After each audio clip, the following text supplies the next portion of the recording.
आज हम लोग टेंस का तीसरा वीडियो देख रहे हैं और टेंस का नाम है प्रेजेंट कंटिन्यूअस।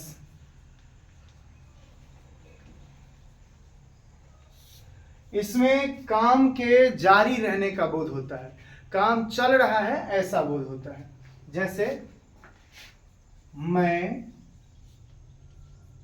पढ़ा रहा हूं, ये टेंस, ये ट्रांसलेशन जो है, ये सेंटेंस जो है, ये प्रेजेंट कंटिन्यूअस में है। आपको हम बताए हुए पहचान, हो अंत में है तो ये प्रेजेंट टेंस हो गया और काम के जारी होने का बोध हो रहा है, इसलिए क्या हो गया, प्रेजेंट कंटिन्यूअस। अब प्रेजेंट कंटिन्यूअस के लिए जान लीजिए स्ट्रक्चर क्या होगा। स्ट्रक्चर जान लेते हैं। देखिए, सबसे पहले सब्जेक्ट क्या है वो आपको देना होगा, उसके बाद अंतिम में ऑब्जेक्ट या उसके अतिरिक्त भी एक्सटेंशन ऑफ प्रेडिकेट वगैरह, लेकिन सब्जेक्ट और ऑब्जेक्ट अपने स्थान पे रहेगा। अब इसमें वर्ब का लगता है चौथा रूप, आईएनजी फॉर्म। जैसे इसमें पढ़ाना है, टीच होता है पढ़ाने का, तो टीचिंग हो गया वर्ब का चौथा रूप। चौथा रूप बी वर्ब के पहले लग सकता है, बी वर्ब के बाद ही चौथा रूप लगता है। अब आप लोग सोच रहे होंगे कि बी वर्ब क्या है, तो ऑक्सिलरी वर्ब में बी वर्ब का 5 गो रूप है।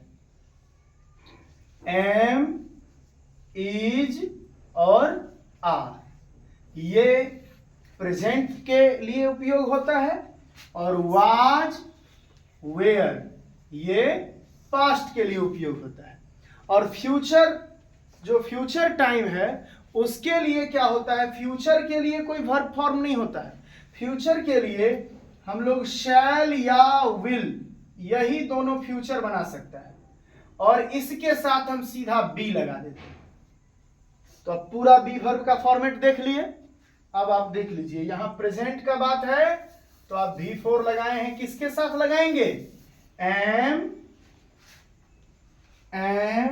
या इज या आर, इस तीनों का जो यूज होगा according to subject.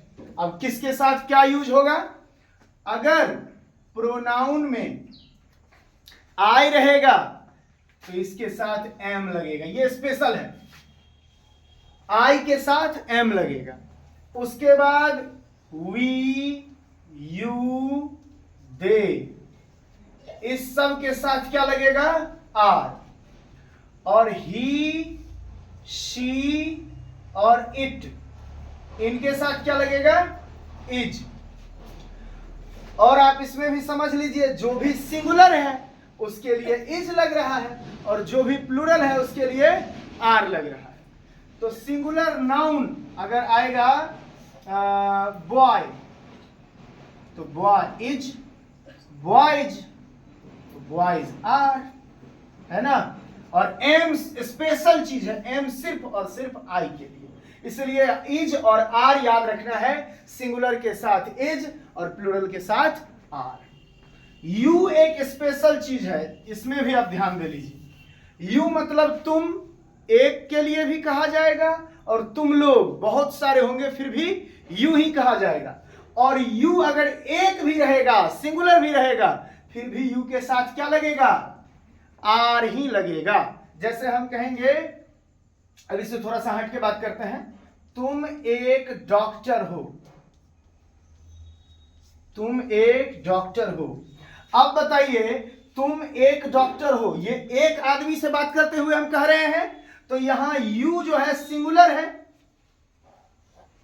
You singular है, और आप जान चुके हैं कि सिंगुलर सब्जेक्ट के साथ सिंगुलर वर्ब, लेकिन यहां इज नहीं लगाएंगे, यहां क्या लगाएंगे, आर लगाएंगे। यू आर ए डॉक्टर, आप सब डॉक्टर हैं, फिर भी यहां यू आर डॉक्टर्स। ठीक है, आगे देखते हैं। ये सब आप लोग सीख चुके हैं। अब बनाना सीखिए कि कैसे इससे ट्रांसलेशन बनेगा। तो सबसे पहले सब्जेक्ट, मैं पढ़ा रहा हूं, इसमें सब्जेक्ट कौन है, कौन काम कर रहा है, मैं, तो इसके लिए क्या होगा, आई। अब आई के साथ आपको क्या लगाना है, एम इज आर में से चुनना होगा, जल्दी से चुनिए एम। और वर्ब का चौथा रूप, वर्ब कौन सा है, जो एक्शन वर्ड है, जो काम है, जो क्रिया है, वो कौन सा है, पढ़ाना।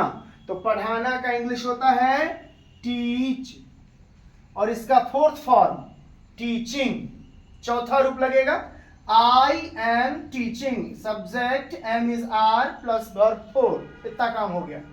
और ऑब्जेक्ट क्या, अगर यहां पे कुछ रहता तो देते, मैं पढ़ा रहा हूं, इंग्लिश पढ़ा रहा हूं तो इंग्लिश देते, तुम्हें पढ़ा रहा हूं तो यू देते।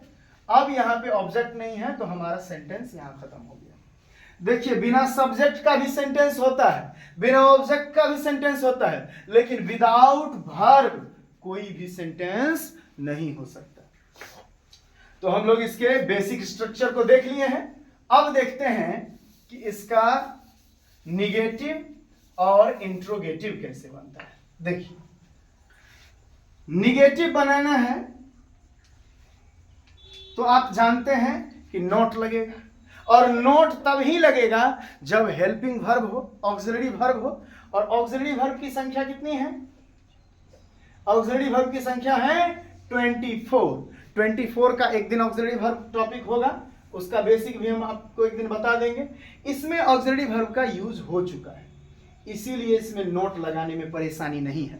आप लोग पिछला वीडियो देखे थे, उसमें सिंपल प्रेजेंट टेंस में उसमें ऑक्सिलरी वर्ब नहीं था, इसलिए डू डज का प्रयोग किया जाता है।